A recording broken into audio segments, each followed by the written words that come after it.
And Chirpy now actually goes all in. Shout out to Chirpy. Chirpy ain't afraid, man. He just throws his whole stack in.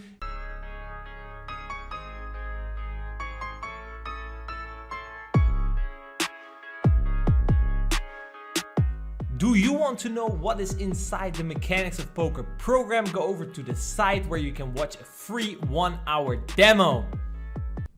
Hi there, boys and girls, and welcome back to another episode of Highstakes Hero, where I'm going to be reviewing some hands that were played at high stakes. And in today's Highstakes Hero, we're going to be taking a closer look at hands played by chirpybrox7. Okay, he's a player from the UK. Seen him around already for quite a long time, actually.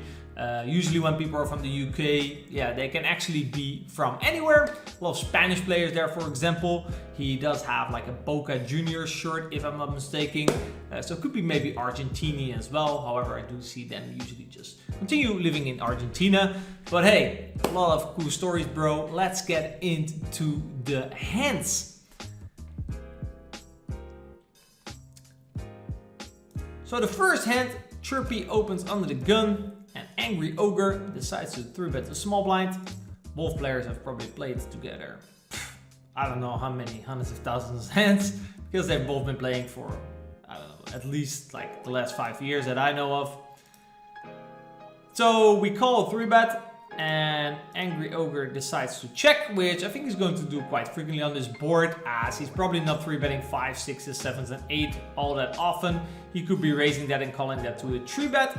So it is a board that you have kind of a disadvantage on. He's probably already folding a lot of offsuit combinations where Angry Ogre could, for example, 3-bet a hand like King Queen off, which is gonna miss the flop. So I think a spot where you should do quite some checking.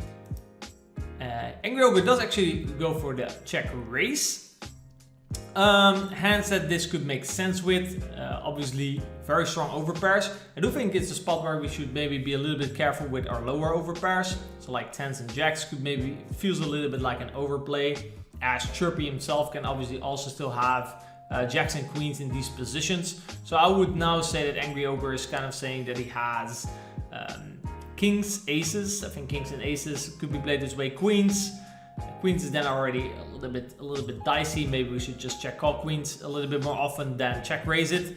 In terms of bluffs, he could maybe check raise a hand like ace 5 suited. I think actually that is an okay play. As let's say, for example, Chirpy stabs a hand like jack queen of hearts, and we check raise ace 5 and he folds. That's an okay result, right? It has some showdown value, but I don't think we care to really realize that showdown value, as we're probably gonna get bluffed off our hand.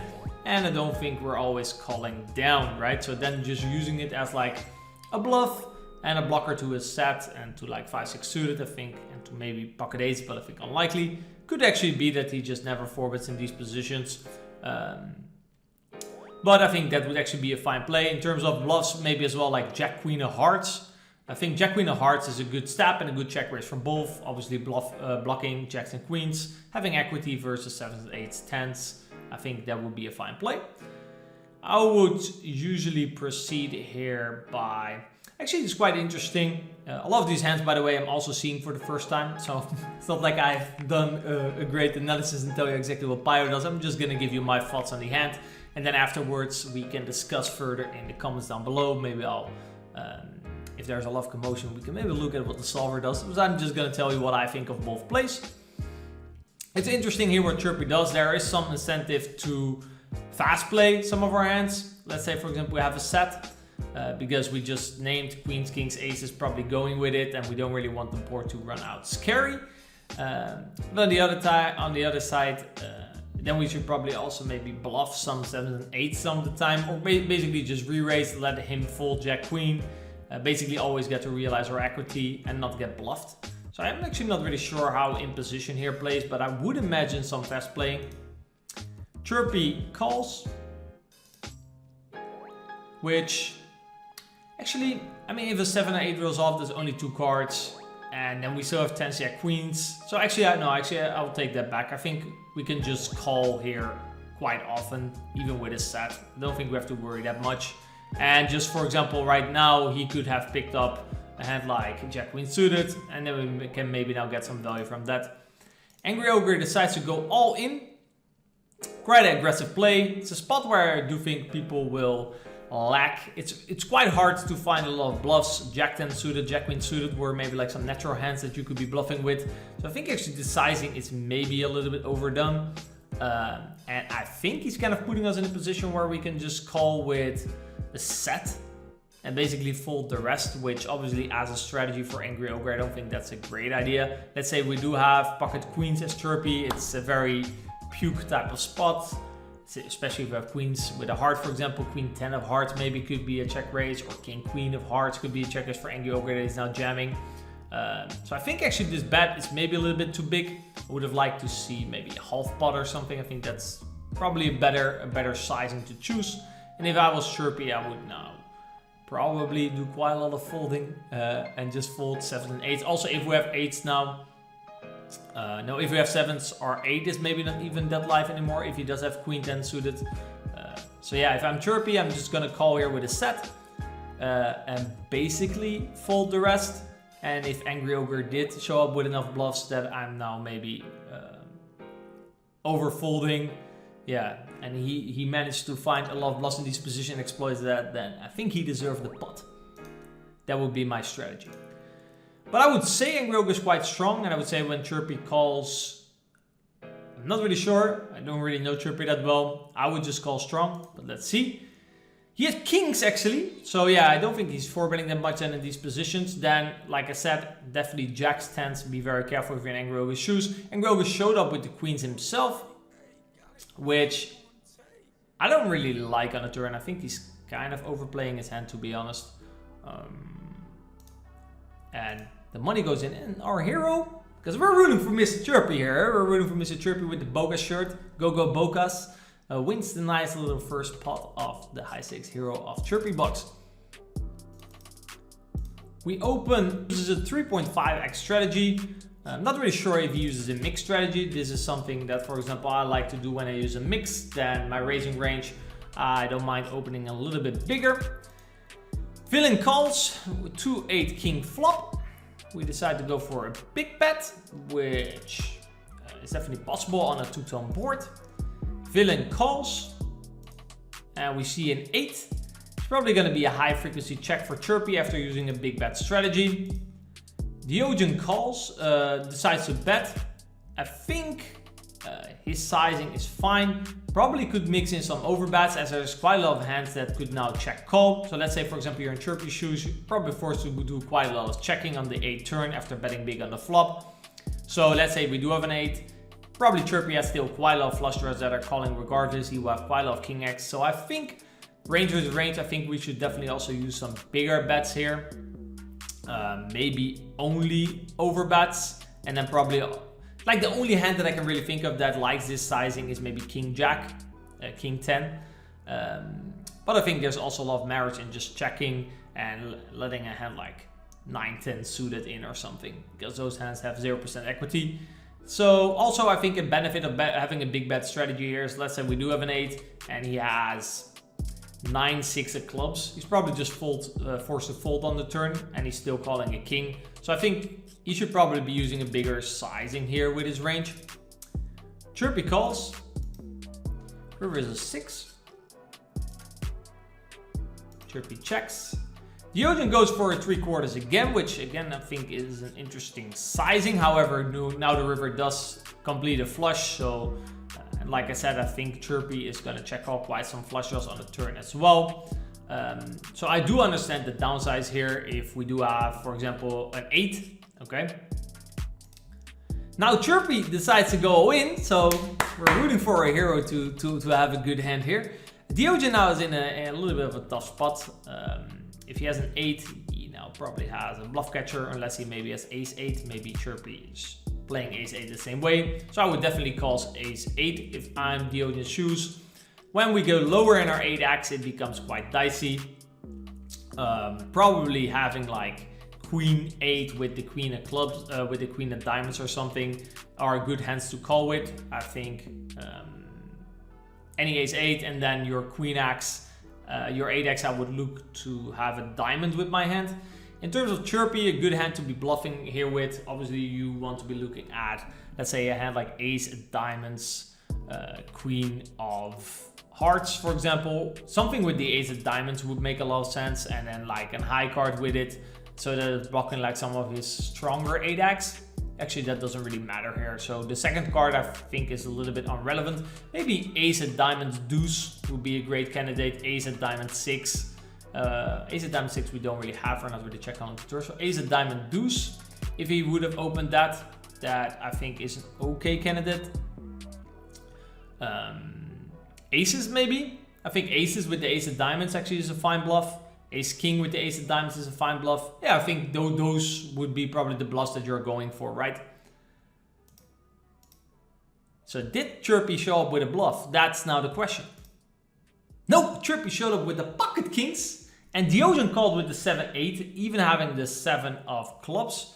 I don't really like this that much. I think maybe a hand like 6-7 of clubs or something could check all turn, check raise river. In terms of bluffs, so having a 6, like ace-6 of clubs actually is a fine bluff for Chirpy as well. I just don't think we should bet call without a diamond, I think, here. And Chirpy, I think, played his hand fine. Went for quite a big bet on the flop with pocket kings. I would probably just bet 1/3, but overall we won a nice little 2.3k pot. Moving up stakes, 25.50. Mr. Poker Kluka in the house. Shout out to Team Poker Ambition. Maruka opens the bottom. We 3-bet from the small blind. All these guys are high stakes regulars. Get a call. Very connected board. Let's see what Chirpy does. Chirpy goes for the check, which is something that's quite frequent on these type of textures. In general, very connected boards. When you're deep, you don't necessarily want to get a lot of money in straight away. So Chirpy goes for a check call line, which is quite conservative. I think Maruka can still have quite a big variety of hands, but Chirpy, when he's check calling at 10-9-8 two-tone, I think we can already kind of range down. I think hands that make sense are like ace-8 suited, ace-9 suited, ace-10 in general. Also maybe like some draws like king-queen, king-jack that don't want to bet and get raised off their hand. I think you should now probably already just check fold a hand like ace-king. Even probably with a heart, even though that's maybe a little bit weak, but ace-jack is a draw, ace-queen is a draw. So I wouldn't mind just check folding ace-king straight away. If he had, let's say, pocket jacks or pocket queens, I think he could just check raise. I think that's fine, even if you beat yourself quite off equity. Kings and aces, I would probably just prefer check calling and waiting one street, and then if the turn is a deuce and he barrels, that's probably then the point where we start doing some raising. Kind of depends a little bit. It still feels quite loose-ish, so I don't mind just check calling down, especially if you have a hand like pocket aces. Turn is an ace, interesting card. We could actually introduce a leading range here. As I just said, I think ace-8, ace-9, ace-10 are definitely in the check call range and are probably in the check back range of Maruka. We could have also had ace-queen, which could also be in the check back range of Maruka, so I don't mind a small lead here. But on the same time, 8s, 9s, 10s is very likely for Maruka. A straight is still very likely for Maruka, so yeah, I wouldn't mind it. Not really sure, but I think checking is fine and just letting Maruka continue betting. And then maybe check raising turn, I think is a fine strategy with at least ace-10 and ace-9, just stacking 2 pairs. Maybe if he betted a hand like king-jack, that's an open-ender, make him fold quite a lot of equity, combo draws, etc. And if he had a better hand, we still have some equity, especially if we have ace-10. So for example, he bets now. I think this is a point where we could consider already check raising now with ace-10. I think a lot of other hands are just going to check call.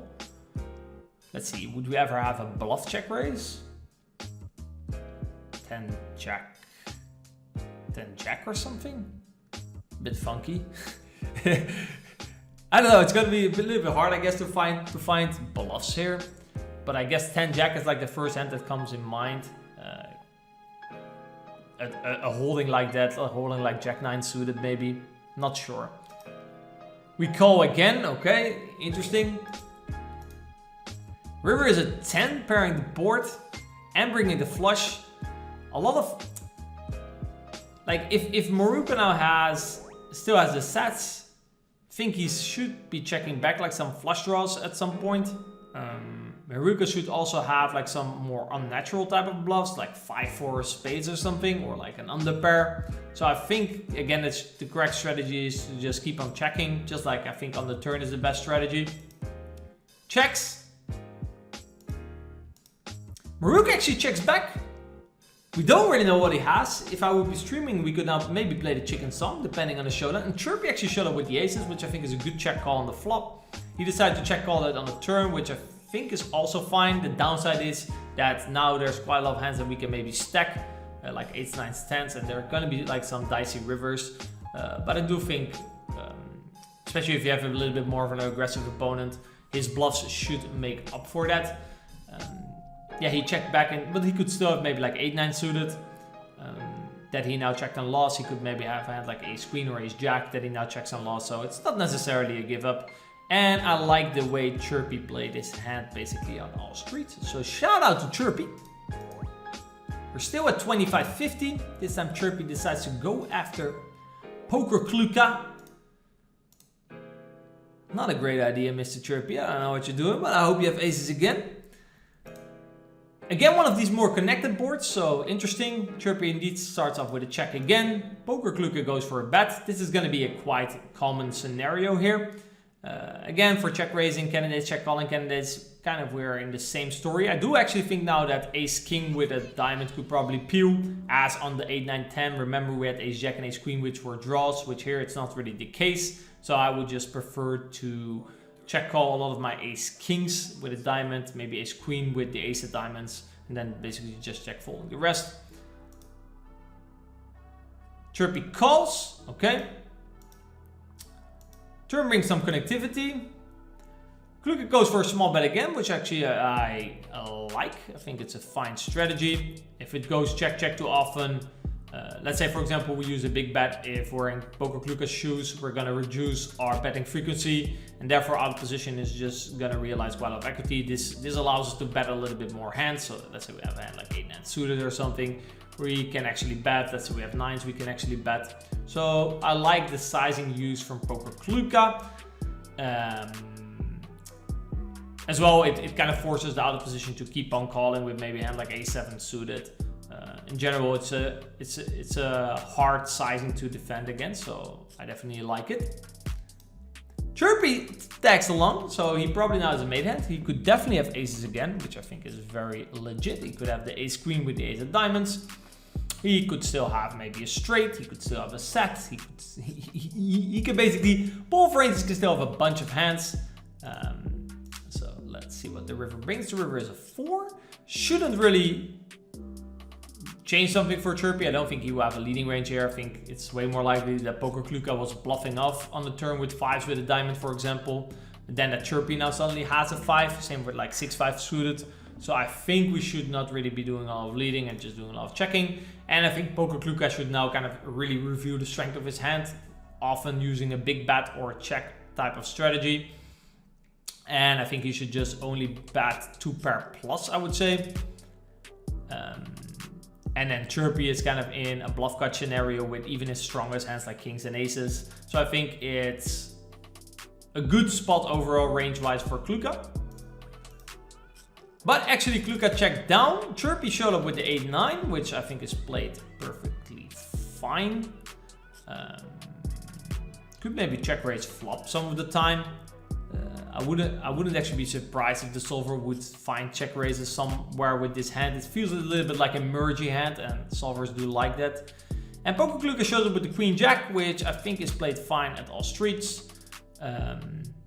Definitely like his turn bet. I like his river check, so I think both players again played his hand perfectly fine.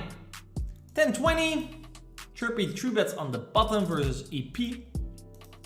Maruka defense. Flop comes 5-8-7. This is a very good flop for the out of position, as it's way more likely that Chirpy will flat all the pairs on the button. Or if he only uses a 3-bet range, he's probably not 3-betting 5s, 6s, and 7s, or even 8s. And Maruka can definitely raise call, especially being a little bit deeper. I don't know how big they went pre-flop, so that's 2.25, and this is, we're playing 10-20. Yeah, he could probably peel this some of the time. So actually I wouldn't mind to construct a leading range if I'm Maruka and I expect Chirpy to check back quite often, which indeed happens. So it's interesting, we keep on playing these connected boards, and so far Chirpy is definitely recognizing that these are boards where he should probably slow down a little bit. This for Maruka, bringing a flush, I think we should definitely have some bets, especially if we don't donk bet. So let's see. I wouldn't mind using a mix of sizings, like some 1/3 and some big bets. He goes for the big bet, which I like. Yeah, not much else that I can say. I think this is a great play, especially if, yeah, like for example, Chirpy, even if Chirpy now has a hand like ace king, he's basically just, if Maruka constructs his range correctly, he's already basically in a 0 EV situation. He still has to dodge quite a lot of rivers. Depending on your opponent, this is already maybe a spot where, especially at lower stakes versus more passive opponent, you can maybe already fold the turn. But I think here at high stakes, ace king is definitely still a call. River is a 6. Interesting, especially if Maruka bets again. Like in these formations, Maruka probably doesn't have any offsuit combos. So let's say in a wider spot like blind versus blind, we could talk about ace 10 off with the ace the clubs, like a lot of natural hands to be bluffing with on the turn and on the river. He doesn't really have them here in these positions, so his bluff should come more from maybe like pocket 6s on the turn, for example, or pocket 9s with a club even. Maybe like, yeah, pocket 4s with a club, these kind of hands, like a little bit more on his hand, and they kind of all got down the river. So I would like, if I'm Maruka, to bet again, but kind of just reduce my sizing, as it's very hard for us to have bluffs, and it's very hard to get called down by chirpybrox if we have a lesser hand. If I would have a bluff, basically I think we can just bet range on this river, obviously depending on what we bet on the turn, but let's say he was out of line with like jack queen or like ace queen of hearts or something. If you decide to bet that once, because kind of then you're blocking king queen, ace king, aces, and they're probably not gonna fold, but then again it's just such a good river. I would never have a checking range probably if I'm Maruka on this river. And he doesn't, he goes for a 3/4, which actually I think is still quite a hefty bet, given how good the river is for your range. And also I think if we would have rivered 5-6 suited or pocket 6s, I would still just want to bet, so I would probably prefer to use a smaller sizing if I'm in his shoes. And Chirpy now actually goes all in. Shout out to Chirpy. Chirpy ain't afraid, man. He just throws his whole stack in. It is quite interesting. Chirpy could have the offsuit combination, so he could definitely play ace queen off, for example, this way. I don't think he's gonna bet this flop. So a bluff for Chirpy would definitely be ace clubs, queen X type of holdings. I think ace jack off is a little bit tight.